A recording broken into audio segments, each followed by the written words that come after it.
You're listening to The Intellectual Investor, episode number 108, A Shift in Perception Transforms Reality, written by Vitaliy and read by Elliot. To read this article online, or to listen to more episodes, visit investor.fm. To learn more about Vitaliy's investing firm, IMA, go to imausa.com. A Shift in Perception Transforms Reality. Quote, "When you arise in the morning, think of what a privilege it is to be alive, to think, to enjoy, to love." End quote. Marcus Aurelius. As I look at 2020, I have very conflicting feelings.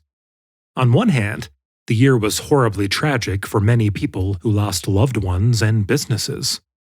My heart goes out to the nearly 2 million people worldwide who have lost their lives to COVID and their grieving families, and to the tens of millions in this country now suffering from economic hardship.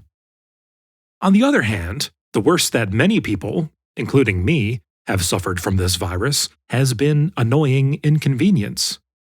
Thankfully, almost all my relatives and friends are in this category.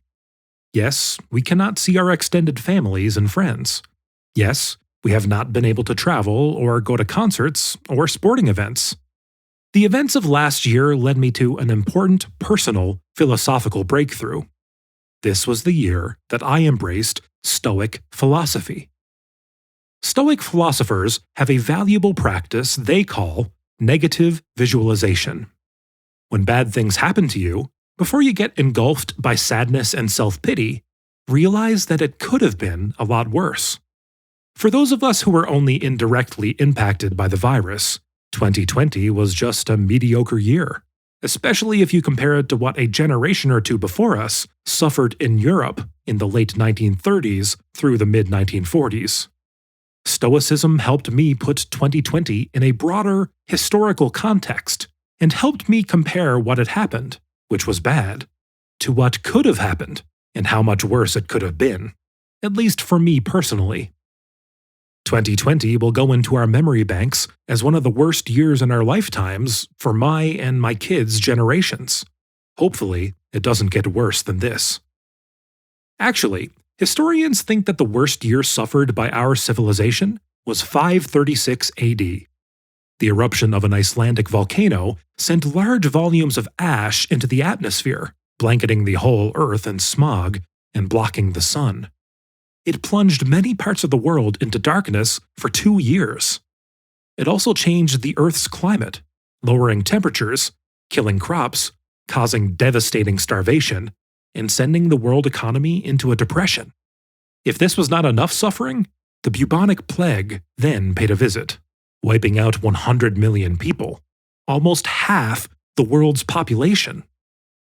When I visualize the whole planet in 536 AD, or Europe engulfed in World War II, 2020 suddenly looks like a year that had just messed a little with my social habits. Also, unlike our ancestors, today we are armed with the fruits of the technological progress from the last 150 years.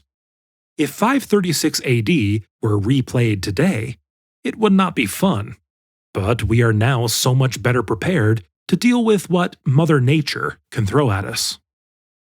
Also, think what would have happened to the global economy if COVID had hit us 2 decades earlier, before technological advancements. Faster networks, the cloud, software tools, allowed most white-collar workers to continue slaving away in the comfort of their basements. Think about vaccine development, which used to take years and in some cases decades, but this time around took just months. Stoics have another piece of advice for us. Epictetus said, "People are not disturbed by things, but by the views they take of them." It is amazing how much impact the view we take has on our well-being. Though you cannot change reality, you can do plenty with how you interpret it, and thus how you feel. Instead of focusing on all the insignificant and petty ways I was inconvenienced by 2020, I focus on the fact that I got to spend a lot more time with my kids, especially my 19-year-old son, Jonah, who otherwise would have been in college. He is living at home, taking classes online, and will go to CU Boulder in person in the fall. I am also thankful that I got to spend a lot more time with my daughters.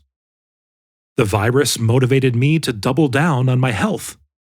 In addition to working out twice a week with a trainer, I started this about 3 years ago. In December, I started rowing 15 minutes a day in the comfort of my living room. I'll gradually take it up to 30 minutes. In 2020, I also focused on mental health. I meditate and walk in the park for about an hour every single day. The virus has made me appreciate little things even more. As I am writing this, my 6-year-old daughter, Mia Sarah, has woken up, come downstairs, and hugged me. She does this daily, my very favorite moment of the day. Maybe our interpretation of things does change reality after all. Thank you for listening. To read this article online, or to listen to more episodes, visit investor.fm. Enjoy life and prosper.